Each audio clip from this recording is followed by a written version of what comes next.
Hello guys, చాలా మంది నన్ను మొన్న మ్యాంగో జ్యూస్ చేసరికి కామెంట్లలో బనానా జ్యూస్ చేయి భయ్యా అని కామెంట్ చేశారనమాట. మీకోసం బనానా జ్యూస్ అయితే చేయబోతున్నాను భయ్య. ఈ రోజు అయితే ముందుగా బయట నుంచి అయితే బనానాస్ తీసుకొచ్చాను. ఒక హాఫ్ డజన్, ఒక 30 రూపీస్ అట్లా చార్జెస్ అయితే పడ్డది అనమాట. పర్లేదు, జ్యూస్ కోసమే కదా, కొన్ని కట్ చేసుకుంటున్నాను.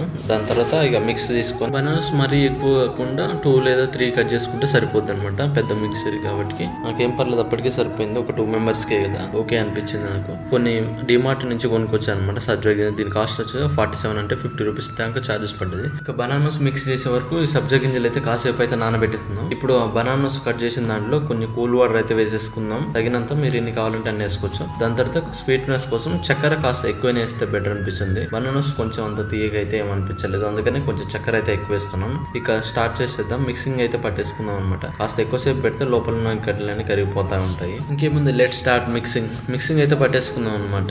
ఎంతసేపు కావాలో అంతసేపు ఒకసారి మధ్యలో చూసుకొని మళ్ళీ మిక్సింగ్ పట్టుకేసుకుంటే లోపల ఉన్న బనానాస్ పీసెస్ అయితే కట్ అయిపోతాయి అనమాట. నేను ఒక 2 to 3 minutes అయితే పెట్టాను. లోపల మొత్తం కరిగిపోయాయి. ఇక జ్యూస్ మాత్రం ఫైనల్ గా అవుట్పుట్ ఇలా వచ్చేసింది. ఇక టేస్ట్ పరంగా ఎలా ఉందో చూద్దాం. ఇప్పుడు ముందుగా గ్లాస్ తీసుకొని అందులో ఫస్ట్ గా నానబెట్టుకున్న సబ్జా గింజలు అయితే 1-2 సార్లు అయితే మిక్స్ చేసేసుకొని ఇక గ్లాస్ లో అయితే వేసేసుకుందాం. దాని తర్వాత మనం మిక్సీ పట్టుకున్న బనానా జ్యూస్ అయితే ఆ సబ్జా గింజలు ఉన్న గ్లాస్ లో అయితే వేసేసుకుందాం అనమాట. అంటే ఎంత కావాలో అంత. నాకైతే 1% సరిపోతుంది. ఇక 2 స్పూన్ తో మిక్స్ అయితే చేసేసుకుందాం.